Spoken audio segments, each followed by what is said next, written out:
A ghost. Hi, I'm back.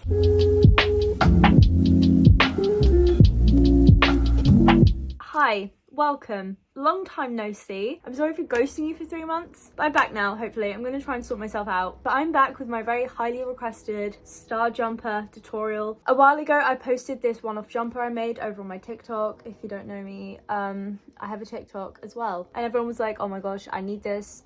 So I'm giving you a knit with me, not crochet with me. It's knit instead this time. Star jumper video. I'm not gonna do it in black and red because I don't need another black and red jumper for no reason whatsoever. I'm gonna be doing it in orange and purple colorway. Can't think why. This video is sponsored by Karma, a free app and Chrome extension which ensures you'll never miss a price drop or a coupon code. I personally love using Karma as a visual wardrobe to plan out the pieces that I want to buy for the upcoming season. I'm also looking to get a new pair of headphones, and if there are any deals, Karma will notify me and hopefully save me some money. Using the link in my description, you can download and add the Karma Chrome extension like I'm showing you here. Once on the website, you are able to shop and save your favourite brands or get notified about any relevant sales or deals that are on. As I said before, I love the list feature as it really helps you plan out a cohesive wardrobe. And if you download the Karma Chrome extension, it automatically applies coupon codes for you at checkout, which is such a lifesaver and a money saver. And if you buy from select retail partners, Karma gives cash back to you and a good cause. So check out the link in my description to download the free Chrome extension and start shopping more mindfully today. This is just going to be like a more basic tutorial for how to make and construct the jumper, but I am also going to include a little written pattern down below and just help support me because I will be a broke student soon, hopefully. I'm still waiting on unis. Obviously, if you can't afford the pattern, absolutely fine. There is a downloadable grid of the front star pattern that I made that you can have for free because I love and support you. It's just downloadable. So I'm gonna start with the front panel of the jumper, which has the star on it. So for the supplies, we're gonna want 2 different sizes of needles. We're gonna want a 7mm. These are my 7mm needles. Look at these things. They are absolutely something else. And also 10mm needles, 2 colors of like lace weight mohair yarn. This is the one I use. I will link it in the description below. We're actually going to want to double this up. So here's the end and we're gonna have to like fish in the middle to find the other end. So we're like using 2 strands of this, or you can knit from 2 balls, it's up to you, but I like using 1 ball because I'm difficult. Stitch markers, sewing needle, I think that's it. My pattern, you can purchase it down below. So those are going to be all the supplies that you will need for this jumper, as well as a crap ton of patience and motivation. My motivation definitely comes and goes as shown by my upload schedule. I'm going to start off by like wanting to create a ribbing effect at the bottom of the jumper. So rather than doing like a stocking stitch, we're going to be knitting and purling to create the nice ribbed effect. There's so many like better in-depth videos on how to do this, and I'll link a couple down below if what I say is confusing, because I'm aware I just talk. I can't help it. I am a Gemini. Yes, I make excuses for my actions because of my star sign. Who doesn't? So I'm gonna open this up, and as I said, we're doubling up. Oh my gosh, it didn't go horribly, look. And it made a slip knot for me. How considerate. I'm probably making life so much more difficult for myself, but I really don't want to use 2 balls of yarn because you'll be using another ball of yarn when you change color, aka 4 pieces of yarn.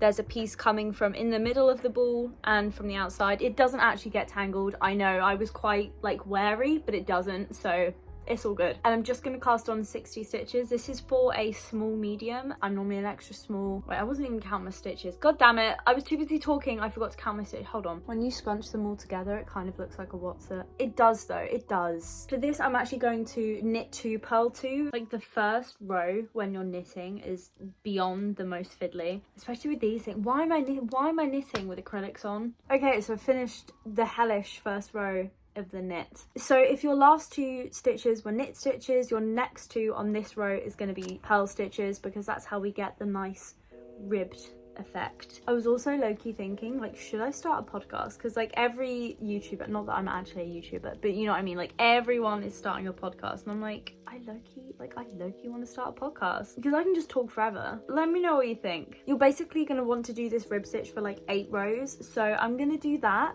We'll check back in once I've finished.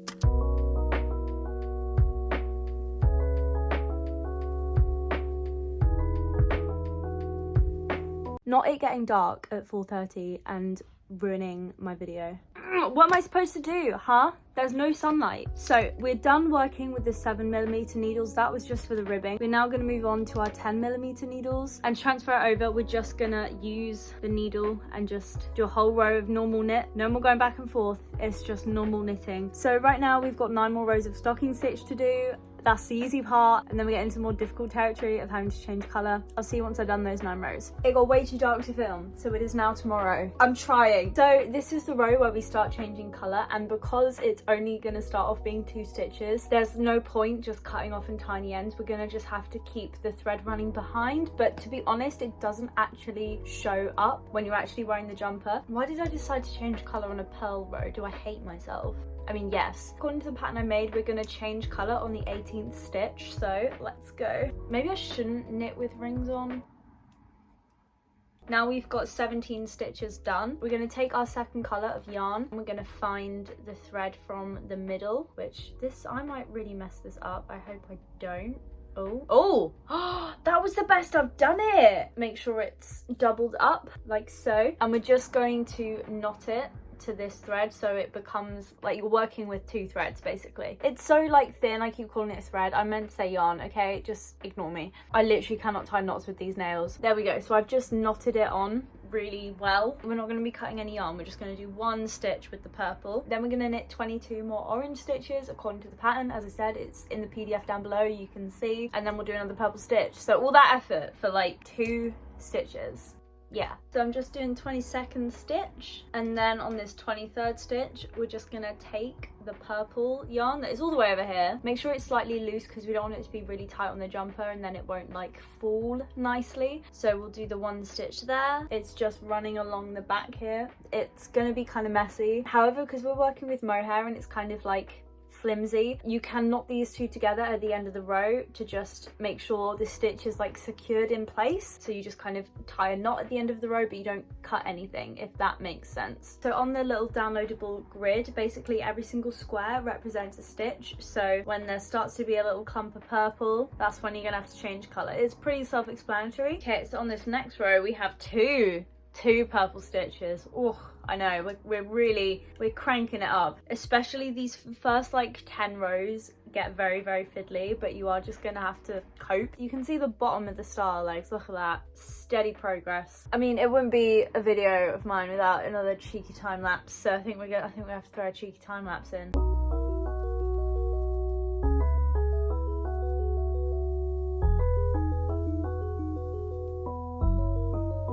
Just pausing the time lapse real quick. I'm looking at the colours, right? I'm looking. UK lot. It's giving Sainsbury's uniform. Am I wrong? It's giving Sainsbury's. Hello everyone. It is the next day. I did cut an eyebrow slit. No, we're not going to talk about it. Anyway, I thought I'd share a little progress update. There is so much yarn. No patience. So we can see the star is like beginning to take shape. It looks tiny right now. I promise you it does really loosen up a bit. I love knitting, I love it, but it just takes so much longer than crochet. I'm already impatient as hell, so it's not a fab combo, not gonna lie.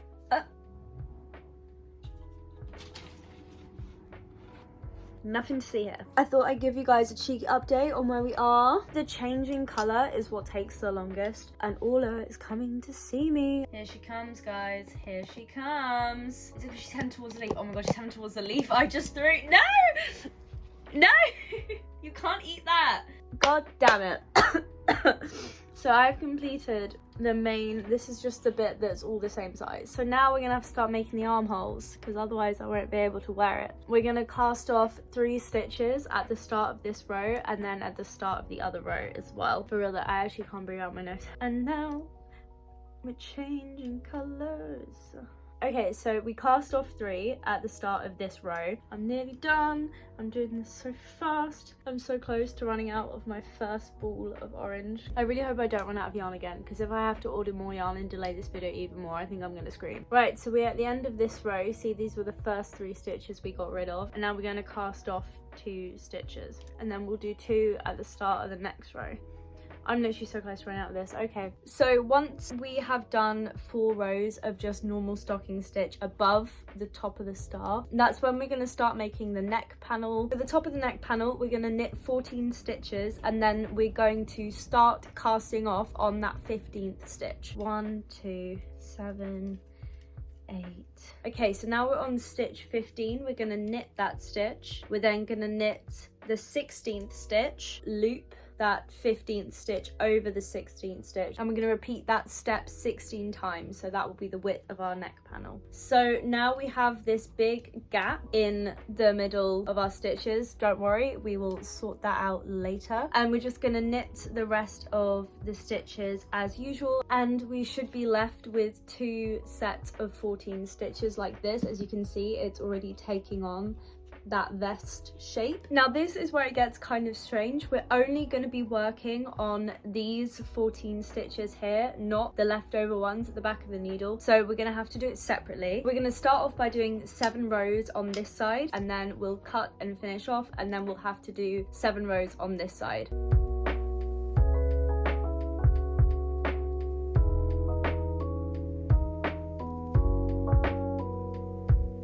I'm on the last stitch. I'm just gonna break the yarn. We have one of the vest panel bits done. What about this side? This side, oh no. We are literally just gonna tie this on to that little gap there. We're gonna tie the yarn on there and just carry on as normal. Now we're gonna have to make sure our tension is like extra good for this first row, otherwise we're gonna mess it up completely. Yeah, the tension is so screwed. Like, look at the size of that first stitch.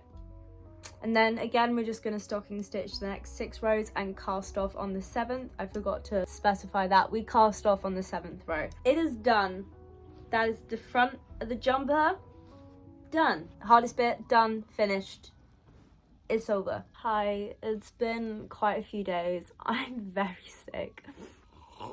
Like, I thought I was getting better, but then I just plummeted. I'm started work on the back of the jumper. Basically, it is just super simple. We're doing the front of the jumper again, but minus the star. So we started off by casting on 60 stitches. We worked 8 rows of rib knit, and now we're doing 70 rows, 70 of stocking stitch. At the moment, I don't know how many rows this is, because to be honest, I've lost count, and I'm just gonna eyeball it because that's a lot of numbers. I did get a 7 in maths, but that is a lot of numbers that I don't really want to do. However, we don't need to do the weird neck top bit for the back of the jumper because we made the straps long enough that it should just kind of go over. So we're basically just making a big rectangle for the back of the jumper. We just need to make sure we take it in at the little armhole bits, but we don't need to do the neck bit at the top. It's all on the chart without the star, and don't do that net bit. There's the back of the jumper. Super easy. I'm just gonna sip my tea and then keep knitting until my fingers fall off and I curl into a ball.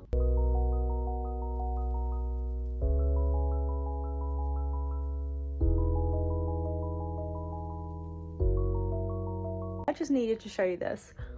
She has just been on my lap like this for like an hour. So she's just kind of got a little blanket almost. It is done. As you can see, it is basically just a giant rectangle with little sleeve holes. Speaking of sleeves, we need to make the sleeves. So we're going to be whipping out the troll dolls again. The best knitting needles ever, no comment. For the rib stitch on the arms, here's one I made earlier. So we have the ribbing along the cuff of the sleeve. You're basically just going to be knitting 40 stitches in a big rectangle until it reaches the length of your arm, like I am modelling extremely well here. So as previously stated, we're going to cast on 40 stitches. Please ignore my hair today, I didn't wash it. And just like before, we are going to be knitting 2 stitches and purling 2 stitches to make a ribbed stitch. And again, we're going to do that for 8 rows because 8 is apparently the magic number. My first row is done, finally. That literally made me want to scream, and now I have to do it 7 more times. Okay, one mental breakdown, and 7 rows later we are done. Now we need to get our 10mm needle and transfer it over. Oh, isn't it so lovely just having a knit stitch back? And then all we have to do is just normal stocking stitch until it's the length of our arm, which could take ages or really short depending on how long your arms are. I literally cannot be bothered to put in more time lapses, and you're probably sick of it too, so we're just gonna skip to when this is done. All right, my lovelies, welcome back to the final day, hopefully, of making this godforsaken jumper. Now we're gonna have to attach the jumper together, because that's how you're gonna have to wear it, because if it's not attached, you can't wear it. We should have 4 pieces, the front, the back, 2 sleeves, and I'm just going to show you how's best to attach all these lovely pieces together, and then hopefully by the end of like an hour or so, however long this should take, we have our jumper. Remember back at the beginning of the video where I said we would just let the strands run along the back of the jumper? Well, turns out I hate them and they get in the way, so I'm actually cutting along the top and just tying them in their representative pairs. In fairness, it was a lot easier doing it this way than just cutting and tying it whilst you're knitting, so I think I actually recommend this more, even though I kind of messed up a little bit, but shush, because it worked out in the end. Before we start sewing the jumper together, we're going to lay the panels good side to good side. That's the side that looks like it has little V's, by the way. It's really important that the first part of the jumper that we sew together is the little shoulder bits. That's so we can flip it over and start sewing on the sleeves. To sew the jumper together, I'm just using a basic blanket stitch, nothing fancy. I just find this is the easiest thing, especially with mohair, because it's so hard to work with. Once this is done, we're going to unfold the jumper so we get these nice little C shapes in order to sew in the sleeves. In order to make this as even as possible, I like to start from the middle outwards, as this is quite a tricky thing to sew in this curve, but just use the mohair, it shapes itself basically. And then once this is done, we're going to fold the jumper in half again, making sure good side is still to good side, and then sew the L shape along the sleeve and the side of the jumper.